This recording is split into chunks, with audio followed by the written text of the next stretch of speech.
समस्त को भल पातु आ समस्त सेवा करंतु ये संदेश दे चिरकाल अमर हो जाइछन्ति से आज जहाँ विषय आम कथा होचे तांकर आज 100तम जन्मवार्षिक। दर्शक बंधु आपन को स्वागत करुचु आज ये स्वतंत्र उपस्थापना को श्री सत्यसाई बाबा आज 100तम जन्म दिवस। तांकर स्मृतिचारण सभार आम जन एमती व्यक्तित्व को नहींचु आध्यात्मिकतार परिचय देवाई से आम जिले में परिचित लाभ करचंती। पंडित संग्राम आचार्य जे कि प्रत्येक समय लोक मान आध्यात्मिकतार परिचय देवा सहित देश एवं चरित्र गठन में साहाय्य करती। आज से ये जोग देइछंती तांको मोर शुणा सत्यसाई बाबा कहानी आ क्योंपाई आज 100तम जन्म दिवस अवसर में भद्रक जिला चलचंचल हो पड़ी। तांको पाखरु टिके आशीर्वाद नेबाई मथा नस्त करथुवा बेले दर्शक हजार हजार संख्यार तांकर गुणगान एवं स्मृतिचारण कर स्वागत करुच्ची। बाबा सत्यसाई बाबा 100तम जन्मदिन आज भद्रक ठारे पालित होछि। जहाँ जन्मदिन साधारण जन्मदिन नुहे आम सौभाग्य परम सौभाग्यर दिवस। तेणु बाबा आशीष और आशीर्वाद प्राप्त करने आम समस्त दंडायमान। बाबा समस्त आशीष दिंतु आशीर्वाद दिंतु एवं जीवन आमर सुपथरे गतिशील हो एवं आम आध्यात्मिक प्रगति सहित जीवन समृद्धिशाली हो तांको आशीष और आशीर्वाद कामना करने आम समस्त दंडायमान। बाबांकर अमर नुहंती जी मर और अमर ऊर्धरे तांको अमर शब्दर उच्चारण करा उचित नुह। बाबा भारतवर्ष को प्रकृत में भारत जदि किए रत्न हंती से होचंती सत्यसाई बाबा। जहाँ भारत पाई करिसंती और भारतर आध्यात्मिक प्रगति सहित सामाजिक प्रगति सहित व्यक्तिगत उन्नति सहित आध्यात्मिक उन्नति पर्यंत एवं व्यक्ति केमिति सेवा परायण करी तार आत्मा को कल्याण करिबा तार जीवन को ठीक सुपरिचालित करिबो जो दिग्दर्शन देइछंती ए दिग्दर्शन पटांतर नाही। जहाँ को लिखि बसिले अनेक की बही हबो एवं जहाँ को कहिले राति राति पाई जिवो। जदि आपण माने केबे पुटपर्ती जानती देखी आसी पारंती एवं सारा भारत रे जेउटी जेउटी जतले विपत्ति पड़ी से नेचुरल कैलामिटी की हो जते बेले हो प्रत्येक कथारे सेवा करिया पई से आगे आगे आछंती एवं सेवा करिया पई 1969 मसिया बात्या समय ओडिशा कथा हो बा भूमिकंप गुजरात रे हो प्रथम हाथ बढ़ाई सत्यसाई बाबा संगठन जे सेवा करिया पई निरंतर भाव सेवा करी सेवा तार पटांतर नहीं। ताकू साधारण भाषा रे बा आम मानकर जो भाषा से वर्णना कर जाई परिबनी कारण जे भाषा ठार ऊर्ध्व आमे ताकू भाषा रे वर्णना करि परिबो नाही।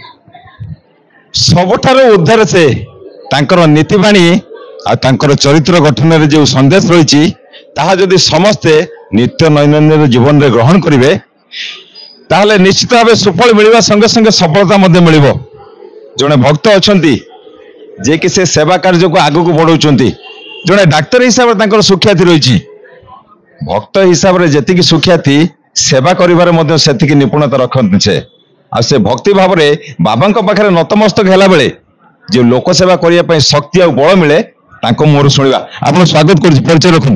डॉक्टर रंजीत कुमार खटुआ जिला सभापति सत्यसाई सेवा ऑर्गेनाइजेशन ओडिशा भद्रक 1। आज 100तम जन्म दिवस बाबा समस्त रुंड होती आपण मानकर कौन योगदान रही आम मान महार्घ्य भगवान 100तम जन्मवार्षिक पूर्वजन्म सुकृतिर फल ये तो आम भगवान के सहित आज 100तम जन्मवार्षिक पालन करुँ। भगवान वार्ता बहुत सिंपल और साधारण love all in serve help ever and hurt never. तो जो प्रेमर वार्ता ये समाज रे कोण कोण को प्रचारित करने से दायित्व से आम समस्त को देइछंती से दायित्व आम बहन करुछु। भगवान को चेष्टा करुछु भगवान को जो दायित्व आमको देइछंती तांकर पादपद में पुणी थे भेटी देवाई जहाँ प्रभु आमको कहते ये आज भद्रक नुहे सारा विश्व रे कोटि कोटि भक्त तांकर पालन कर प्रभुंकर ये जन्मदिन को कि प्रभुंकर वार्ता समस्त पाक नहीं जावाई से भद्रक मत चलचंचल होती भद्रक मंदिर मत चलचंचल होती भगवान 100तम जन्मवार्ष को पालन करने निस्वार्थपर सेवा ही मनुष्य को परिचय प्रदान करे। ଆଉ ସେ ସେବା କାର୍ଯ୍ୟକୁ ଆଗକୁ ବଢେଇବା ପାଇଁ ଯେଉଁମାନଙ୍କର ଛୋଟିଆ ଛୋଟିଆ ଅବଦାନ ଅଛି ତାକୁ ମଧ୍ୟ ଆପଣମାନେ ଭୁଲି ପାରିବେ ନାହିଁ। ଆମ ସାଙ୍ଗରେ ଆବାହକ ଅଛନ୍ତି ଏ କାର୍ଯ୍ୟକ୍ରମର, ଯିଏକି ପ୍ରତ୍ୟେକ ଦିନ ସକାଳୁ ନେଇ ରାତି ପର୍ଯ୍ୟନ୍ତ ବାବାଙ୍କ ପାଖରେ ପ୍ରତ୍ୟେକଟି କାମ କେମିତି ସୁଚାରୁ ରୂପେ ପାଳନ ହବ ତାକୁ ନେଇ ମଧ୍ୟ ନିଜେ ତଦାରଖ କରିବା ସହିତ ଅନ୍ୟମାନଙ୍କର ସହଯୋଗ ଲୋଡ଼ନ୍ତି। ଆପଣ ପରିଚୟ ରଖନ୍ତୁ। ମୁଁ ଶ୍ରୀ ପଙ୍କଜ କୁମାର ନାୟକ ଭଦ୍ରକ ସମିତିର ଆବାହକ ହିସାବରେ ଦାୟିତ୍ୱ ନେଇଛି। ଏଇଥର ଆମେ ଭଗବାନଙ୍କର 100ତମ ଜନ୍ମ ଦିବସ ପାଳନ କରିବା ପାଇଁ ଏ ଜନ୍ମ ଦିବସ ନୁହଁ ଜନ୍ମ ମହୋତ୍ସବ ଭାବରେ ଏହାକୁ ପାଳନ କରାଯାଉଛି। ସାରା ବିଶ୍ୱରେ ଏହା ପାଳନ କରାଯାଉଛି। ଭଗବାନ କୁହନ୍ତି ଯାହାର ନାହାନ୍ତି କେହି ତା ପାଇଁ ଅଛନ୍ତି ସାଇ। ତେଣୁ ଭଗବାନ ଆମକୁ ଯେଉଁ ଏହି ଶରୀର ଦେଇଛନ୍ତି, ହାତ ଗୋଡ଼ ଦେଇଛନ୍ତି, ଅନ୍ୟ ପାଇଁ କିଛି କରିବା ଏବଂ ଅନ୍ୟ ପାଇଁ ଆମେ ବଞ୍ଚିବା ଏବଂ ଅନ୍ୟ ପାଇଁ ଆମେ ନିଶ୍ଚିତ ଭାବରେ ଏଠାରେ ଛିଡ଼ା ହେବା, ଏହା ହିଁ ଭଗବାନଙ୍କର ଯାହା ବାର୍ତ୍ତା ଥିଲା। ଆମ ଦୈନନ୍ଦିନ ଜୀବନରେ ପ୍ରତ୍ୟେକ ମୁହୂର୍ତ୍ତରେ ଆମେ ହିଁ ସେହା ହିଁ ଭାବରେ ଭଗବାନଙ୍କର ଦିବ୍ୟ ଲୀଳାକୁ ଦିବ୍ୟ କଥାକୁ ଆମେ ଜୀବନର ପରିଚର୍ଯ୍ୟାରେ ଆମେ ଆରମ୍ଭ କରିଥାଉ। ଆପଣ ଶୁଣୁଥିଲେ କେତେ ମହାନ କଥା। ବାବାଙ୍କର ପ୍ରତ୍ୟେକଟି ନୀତିବାଣୀ ଲୋକଙ୍କୁ ଚରିତ୍ର ଗଠନ ସହିତ ସମାଜ ଗଠନରେ ସାହାଯ୍ୟ କଲେ। ସେ ସାହାଯ୍ୟଟିକି ଆଗକୁ କେମିତି ସେବା ରୂପରେ ପରିପ୍ରକାଶ କରିପାରିବେ ଆପଣ ଶୁଣୁଥିଲେ ପଣ୍ଡିତ ମହାଶୟଙ୍କ ଠାରୁ। ଇଏ ପ୍ରଚାର ପ୍ରସାର ଏମିତି ଲାଗି ରହୁ। ଭଦ୍ରକ ଅପର୍ତ୍ତିମିନ୍ଦା ସ୍ଥିତ ଇଏ ସତ୍ୟସାଇ ବାବାଙ୍କର ମନ୍ଦିର ଆଜି ଚଳଚଞ୍ଚଳ ବାବାଙ୍କର 100ତମ ଜନ୍ମଦିନ ପାଇଁ। ଆଉ ଆଜି ଏଠି ନତମସ୍ତକ ହେଲା ବେଳେ ଯାହା ମନସ୍କାମନା କରିଛନ୍ତି, ଯାହା ପ୍ରାର୍ଥନା ଢାଳିଛନ୍ତି, ସେ ଭକ୍ତମାନଙ୍କର ଆଶା କେତେ ଦିନ ପୂରଣ ହେବ ତାହା ତ ଠିକ ଜଣା ନାହିଁ, କିନ୍ତୁ ବାବା ସବୁଦିନ ବିରାଜମାନ ଏବଂ ସମସ୍ତଙ୍କୁ ସେମିତି ଶୁଭାଶୀର୍ବାଦ ପ୍ରଦାନ କରୁଛନ୍ତି। ଆମ ସାଙ୍ଗରେ ଜଣେ ବୁଦ୍ଧିଜୀବୀ ହିସାବରେ ଜଣେ ବରିଷ୍ଠ ନାଗରିକ ମଧ୍ୟ ଅଛନ୍ତି, ତାଙ୍କ ପାଖରୁ କିଛି ବାର୍ତ୍ତା ନେବା। କ'ଣ କହିବେ, କେମିତି କାର୍ଯ୍ୟକ୍ରମ ଚାଲିଛି ଆଉ ଆଗକୁ କ'ଣ ପରିପନ୍ଥା ସବୁ ରହିଛି? ସାଇରାମ, ଆମେ ଭଗବାନ ବାବାଙ୍କୁ ଯେମିତି ରାମ ଅବତାରରେ ଆସିଥିଲେ, ଭଗବାନ ରାମ ଅବତାରରେ ଆସିଥିଲେ, ପୁଣି କୃଷ୍ଣ ଅବତାରରେ ଆସିଥିଲେ, ସେମିତି ସତ୍ୟସାଇ ବାବା କଳିଯୁଗରେ ଅବତାର ନେଇକି ଆସିଥିଲେ। ଆଉ ତାଙ୍କୁ ସିଏ ଆମର ତାଙ୍କର ନାମ ଆଉ ରୂପକୁ ଆମକୁ ଲିଗାସି ହିସାବରେ ଦେଇଯାଇଛନ୍ତି। ଆମେ ତାଙ୍କୁ ଆଧାର କରିକିରି ଆମେ ଆଧ୍ୟାତ୍ମିକ ସାଧନାରେ ବ୍ରତୀ ରହିଛୁ। ମୁଁ ପ୍ରକୃତରେ ଜିଲ୍ଲାର ଶିକ୍ଷା ସଂଯୋଜକ ଅଛି, ଏଜୁକେସନ କୋଅର୍ଡିନେଟର। ବାବା ଯେଉଁ ସୁନ୍ଦର ବାଳ ବିକାଶଟିଏ କରିଛନ୍ତି ସେଥିରେ ସେ ଶିକ୍ଷାକୁ ଦି end of education is character ବୋଲି ସେ କହୁଛନ୍ତି।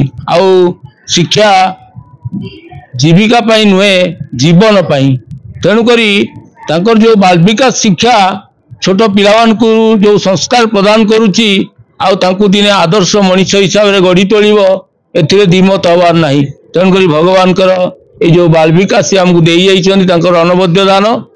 ଆଉ ସେଇ ଭଗବାନ ବାବାଙ୍କୁ ପ୍ରାର୍ଥନା କରିବି ସେ ପିଲାମାନଙ୍କୁ ସବୁ ଆଶୀର୍ବାଦ କରନ୍ତୁ, ସେମାନେ ଜୀବନରେ ଆଦର୍ଶ ନାଗରିକ ହେଇକିରି ନିଜକୁ ଗଢ଼ି ତୋଳନ୍ତୁ।